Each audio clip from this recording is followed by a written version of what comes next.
ngasi numida wairam phongkiba towan towan Manipuri sifong singdigi maru oibi I pausing khonga saraga Manipur top channel gi maikedi myamna thamjagi ahanbada siraba matungda organ dan tausi DC District Health Society Thobal gi miyeng makhada National Program for Control of Blindness and Vision Impairment NPCBN BI Nasinduna kuntraga taruk suba National Eye Donation Fortnight 2021 gi thoram ngarang Thobal DC office ki complex ta leiba Election Council Hall da pangthokre swari athoiba mithung lien gi warol piraduna DC Thobal na hai mit udabasingda mit dan tawduna uhan bahai bisi ishor gi mas amane aikoina siraba matung organ dan tawrambigi hainabi thamina siamasum organ dan tawbigi matang asi lamdamasigi kasin kuya thungna sattuna miyam de awareness pibasu thautari soiki oramadu loisilakpada mit dan tawbigi matang na miyam na wakhal tahananaba thoram amasu pangthuki haina pausna phungdurakle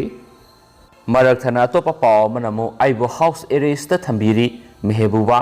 Hannagi Jammu and Kashmir gi Chief Minister aduga People's Democratic Party PDP si mehebuba Mufti na Hairi Mahak house arrest tawduna thamli aduga Kashmir mahausa gi phibam hanjin halakadaba matam wali laingak na phibam hanjille haina claim tawribasi haijin bani haina makna yakide Mahak tweet ta India laingak na Afghan miyam gi rights ka mari lainaba wafam ngak na ba hairi adubo Kashmir gi matang da di yaning na haidri so hairi Masigi mamangda mehebuba Mufti na Kashmir si open air prison amani haiki aduga tokhai taba pambagi lusingba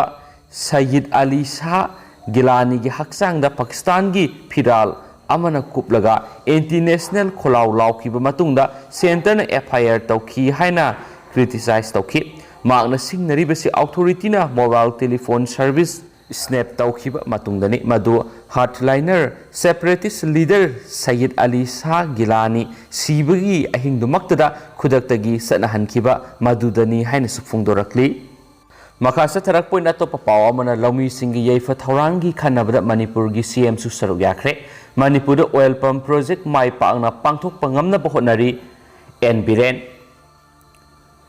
Lawmi singi yaifa thaurang amadi scheme singamari lainana ngasi Agriculture and Farmers Welfare ge Union Minister Narendra Singha Tomar na siya lawduna video conferencing gi khutangda pangthokpa Minister Singha khana nainaba mifamamada Manipur gi Minister N Biren su saruk yakre haina pali atopa paw manamo speaker gi mathakta central government mi yeng sangbinaba MP Lorho Fozena president memorandum thakre Hills Area Committee da Tampaki Assembly segment singi mihut sing hapsin bagi matang da yaning da bafungdok pagalonena Manipur Legislative Assembly gi speaker gi mathakta central government akan mamiyeng sangbina bamadi speaker na Constitution of India ki Article 371C amadi Presidential Order bu violate tawi haiba maral speaker gi mathakta khut thingzinbinaba Manipur gi outer MP Dr. Lorho S. Fozen India gi President Ramnath Kovind memorandum ama thakre hari thasigi sachet ahumda thakhiba memorandum aduda pallibadi thasigi sachet amada Hills Areas Committee gi ahenba member hapsinanaba thokiba order adu Indian Constitution gi Article 371 clause C Khongoi nei amadi kumza English amaga samapan humdraga tareta India gi President thokiba order adubu indabani haina palli Hiramasi matang na center na atubra khut thingzinbiu Manipur asi ningthau palingi matamdagi hauna masagi political yueba sapsaba satna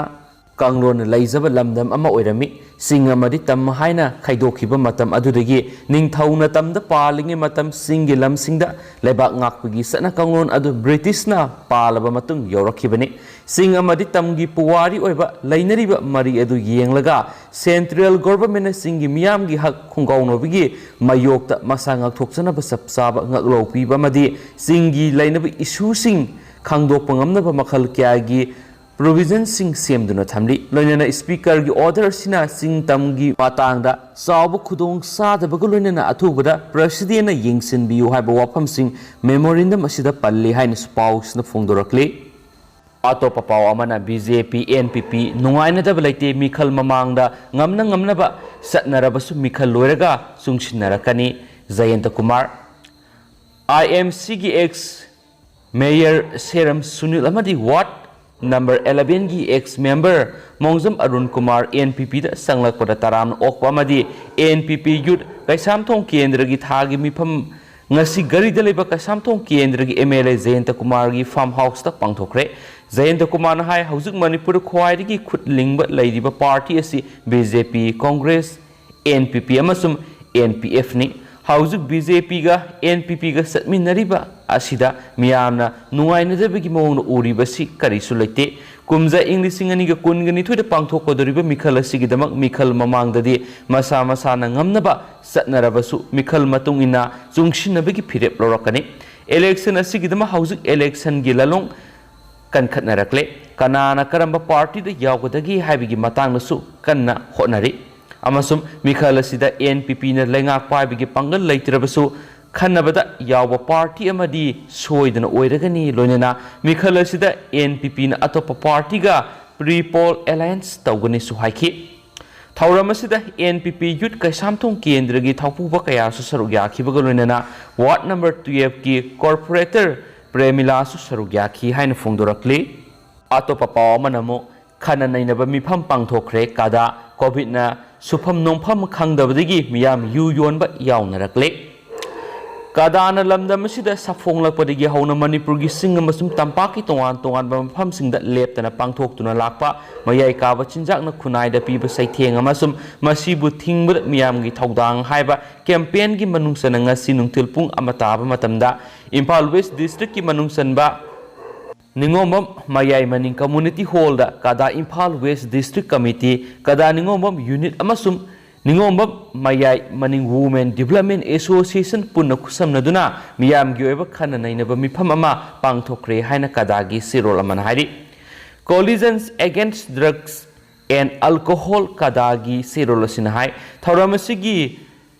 Presidium member oina saruk yakhibi kada Ningombam unit ki president M Indrani na haikibada COVID-19 na maram oiraga supam nompham leitabadagi yu yonba kaya yaurakle yu yonba imung kharagi sakhum mai mutana ba honabada laikai khulpumbagi miyoising yu na awaba nanghalibasi asumba nate haurakliba lamdamasigi naharol kaya mayai kaba chinjakta laisuраklibasi to onanaba mama mapa oibisingi asoba thodang tangai phade Laingaki Maikidigi Mayai Kaba Chinjak Tingnaba Ahenba Taudang Sing Lohoningi Natrabadi Kunayasi Mayai Kaba Chinjak Lukragani Fongdoki Hairi Nesu Paus na Makatari Amasum Hausiku Nadi Miam Paus Matang Sai Lucinjaragi Amasum Patoksa Gibisi the Swikiba Lan Kiba Kia Yar Suit Miam Nangapigani Amasum Matamatam Giba Marubi E Pausing Miam the left and update Pizaraki Hainesu Senel Sigi Makidigi Tamzari Adu wahai yung atang mem ano nobo ipausing mem la update pizarake mem ngai minersi haina hausiku inadi matang sa kainersi and thank you